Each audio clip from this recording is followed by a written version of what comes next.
Miarabantsika rehetra amin'ny anaran'ny tompo. Kristiana miraté occasion. Izy indray ravana no lohatenin'ity vidéo manaraka ity. Fampandinihan-tena ho antsika kristiana. Izao vidéo izao ny amin'ny hoe sao dia sanatria anisan'ireo ilay miraté occasion ianao. Mialatsiny aty am-piandohana ny amin'ny fampiasana ilay voambolana hoe miraté occasion. Satria marobetsika ny sarom-piaro amin'ny fampiasana ny teny malagasy ary tena marina izany nefa moa iolo no hitako hoe fomba tsotra indrindra ahafahana mampita ity afatra ity. Haintsika tsara koa ny dikan'izany teny izany hoe miraté occasion, efa teny fampiasantsika amin'ny andavanandro ka dia tena hifonana ny amin'ireo olona izay sarom-piaro amin'ny teny malagasy ireo. Ny baiboly ravana dia miresaka tantara marobe mihitsy amin'ity hoe miraté occasion ity. Ohatra fotsiny Genesis 5:20 tantaran'i Jakoba sy Esau.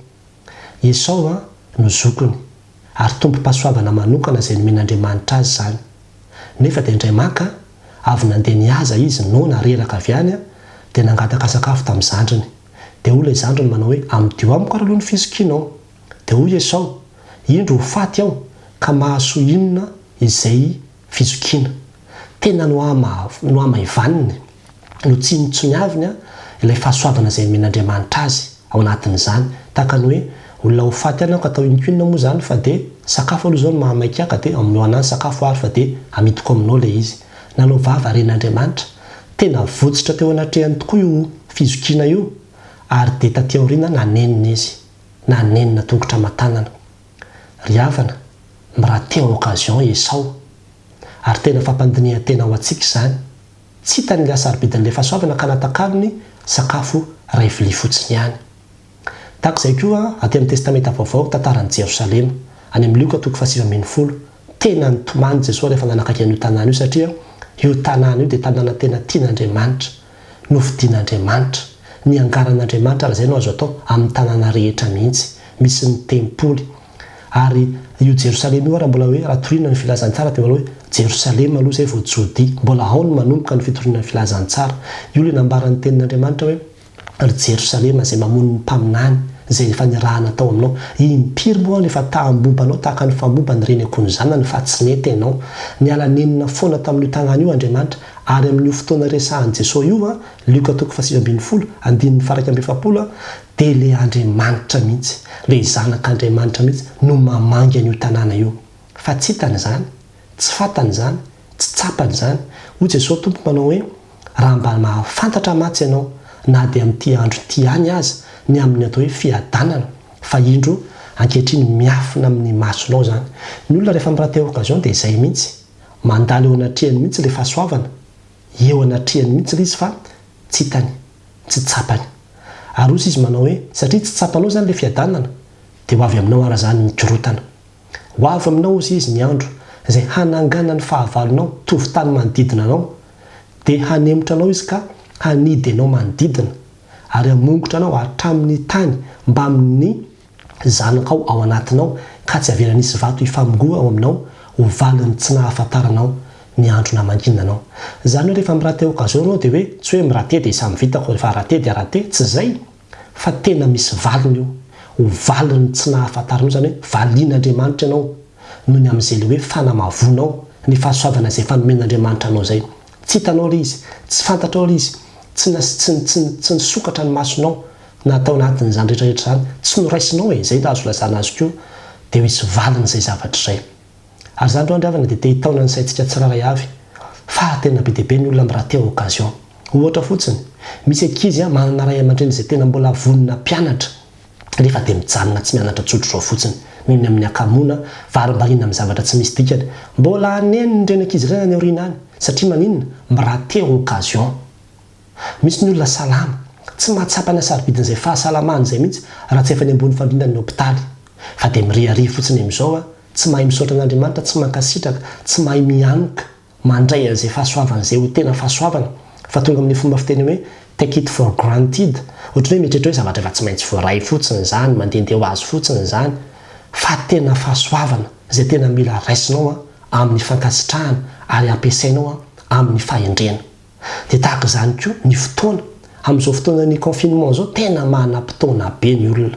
tena manam-potoana be ny olona nefa debe ny manarinary an'io fotoana io fotsiny arenana io fotoana io tombo-pasoavana ane io mbola tsy nalain'Andriamanitra ianao hatramin'izao fa mbola novelomin'Andriamanitra averinao fa tonga ho azy ve zany tena fahasoavana zany ry havana inona ny vitanao nandritran'izay confinement zay nataonao inona ny fotoana zay nomen'Andriamanitra anao fa tena tombo-pasoavana zany aza rina amin'izao fotsiny aza mirate occasion tahaka izany koa ry havana na dia ataoko hoe ny masonao ny vavanao ny sofinao zay mbola afaka miasa daholo zany rehetrarehetra zany tongotro afaka mandeha tena fahasoavana zany ny devoly manko dia izao ataony mahita tsika ale problème madinidinika kely reny any dia reny no ataony fantohan'ny saintsika dia lasa kivy tanteraka tsika anka tsy mahita tsony ny tombo-pasoavana be dehibe izay omen'Andriamanitra atsika eo amin'ny fiainantsika dia lasa kivy tanteraka mihitsy zava-dozy zany ry havana mirate occasion fa mbola ho avy ny fotoana hadinon'Andriamanitra anao ny amin'ny hoe nampiasainao tamin'inona ny maso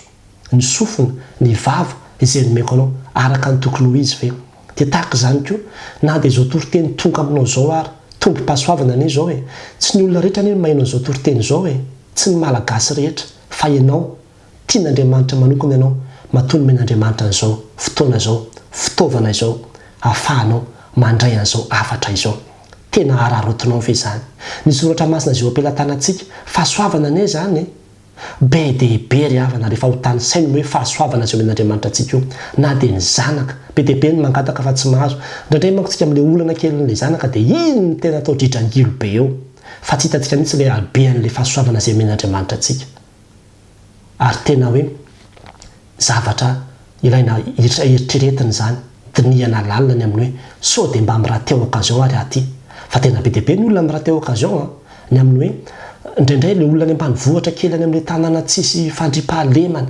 mafana be tsisy rano tsisy jiro no manana fifaliana kokoa par rapport amin'ilay olona zay tena hoe anatina fiainana hoe misy an'izao dia nefany rondre no déprimé mihinana hatramin'ny antidépresseur isan'andro mihitsy azy araroty raiso aoka ho tsapanao sokafy ny masonao angatao amin'Andriamanitra mihitsy mba hahitanao ny fahasoavan'Andriamanitra fa ny fahasoavana lehibe indrindra ry havana izay omen'Andriamanitra atsika dia Jesosy Kristy maro be no miratehana io tena hoe fitiavan'Andriamanitra atolotr'Andriamanitra velona mihitsy ho anao hoe raiso Jesosy Kristy fa mbola alohan'ny olona ihany no maizina satria ratsy ny asany alohan'ny olona ihany ny zavatra ataony taloha ihany tsy te hiditra lalina amin'izany hoe fivavahana zany ny olona nefa dia tena fahasoavana zany dia mitady fiadanana izy fa tsy any amin'i Jesosy ilay andrindra ny fiadanana izy no mitady an'izany fa any amin'ny zavatra fahafatesana izy no mitady an'izany mitady fiainana izy fa any amin'ny fahafatesana izy no mitady an'izany